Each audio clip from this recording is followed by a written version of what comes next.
Magandang gabi sa inyo mga bossing. So order ni Boss Eugenio Camacho. So 12 MOSFET transformer type with PDC output.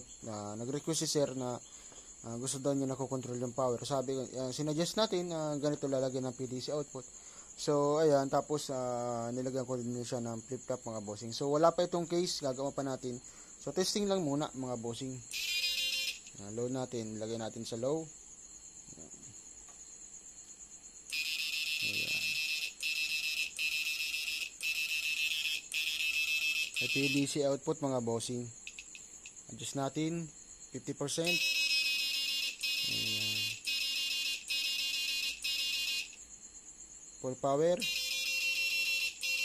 Ayan.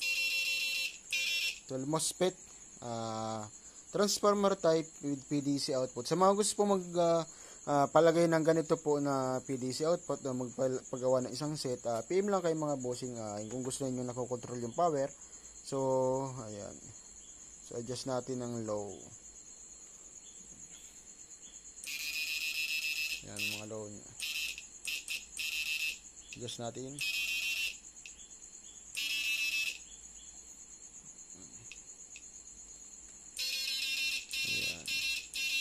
Tapos, meron din niyang hindi pa natin nagagawa ng may low din yan mga bossing. Lagyan natin dito yung low. Yung low naman naka-low. Ayan yung low niya. Full power na yung frequency.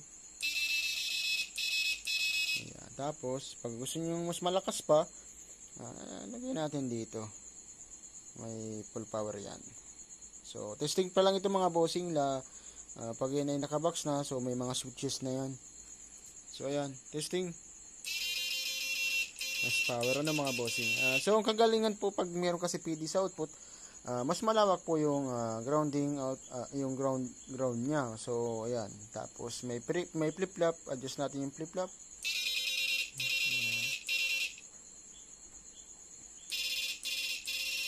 Ayan. Low natin. Low. Ayan.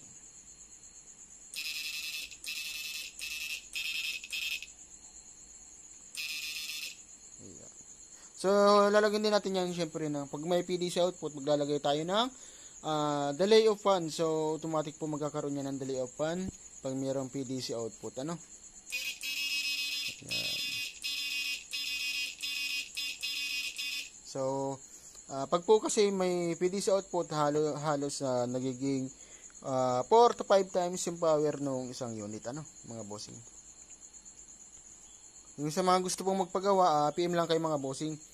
So, made to order po tayo, payment through GCash po, So, kapansihanan yung mga bossing ang aking shop at medyo talaga makalat ngayon at sunod-sunod po yung mga unit natin ginagawa.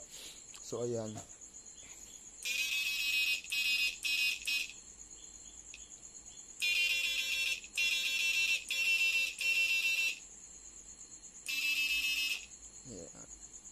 Sunod-sunod po yung ginagawa natin yung mga unit, So, yung sa mga gusto po magpagawa ay, kung kayo po yung magpapagawa, pipila po kayo. Sunod-sunod po natin ginagawa ang mga unit, So, ayan, transformer type, 12 MOSFET with PDC output. Ayan. Sa mga gusto po magpalagay ng PDC output, PM lang kayo mga bossing.